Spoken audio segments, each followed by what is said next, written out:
Hi മക്കളെ, NEET 2025 ഒരു chemistry question നോക്കിയാലോടാ. എമംഗ് ദ ഫോളോയിങ് ക്വസ്റ്റ്യൻ നോക്കിയേ. Choose the ones with equal number of atoms. 212 gram sodium carbonate എന്ന് പറയുമ്പോൾ അത് എത്ര മോളാ?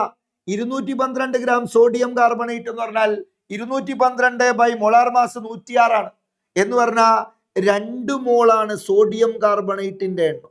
212 ബൈ 106 എന്ന് പറഞ്ഞാൽ 2 മോളാണ്. ഡിവൈഡഡ് ബൈ, ഇനി ശ്രദ്ധിക്കണം, ഒരു സോഡിയം കാർബണേറ്റിൽ 2 സോഡിയവും 1 കാർബണും 3 ഓക്സിജനും ഉണ്ട് എന്ന് പറഞ്ഞാൽ 6 ആറ്റങ്ങൾ ഉണ്ട്. 3 1 4 2 6. അപ്പോ 2 മോള് സോഡിയം കാർബണേറ്റിലുള്ള ആറ്റത്തിന്റെ എണ്ണം എന്ന് പറഞ്ഞാൽ 6 × 2 ആയിരിക്കും. എന്ന് പറഞ്ഞാൽ 12 മോൾ ആറ്റംസ് ഉണ്ട്. ആറ്റങ്ങളുടെ എണ്ണം 12 മോള്, സോഡിയം കാർബണേറ്റിന്റെ എണ്ണം 2 മോള്.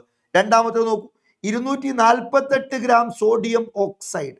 248 ഗ്രാം സോഡിയം ഓക്സൈഡ്. സോഡിയം ഓക്സൈഡിന്റെ മൊളാർ മാസ് 62. അപ്പൊ 242 48 divided by 62 given mass by molar mass എത്രയാ? Number of moles of Na2O കിട്ടുക 248 ബൈ 62 എന്ന് പറഞ്ഞാൽ അത് 4 മോൾ ആയിരിക്കും അല്ലെ? 4 മോള്. 240 ബൈ 60 4 മോൾ.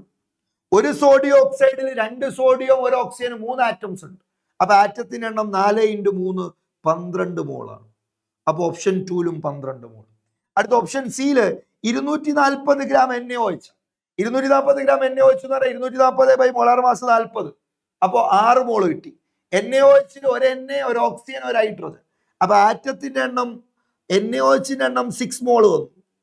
ആറ്റത്തിന്റെ എണ്ണം 6 × 3 വരും. അപ്പൊ 18 മോള് വന്നു. 18.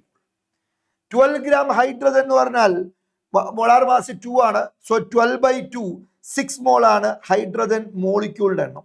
ആറ്റത്തിന്റെ എണ്ണം, ഒരു ഹൈഡ്രജൻ മോളിക്യൂൾ 2 ആറ്റം ആണ്. സോ 12 മോൾ എന്ന് തോന്നുന്നു. 12 മോൾ.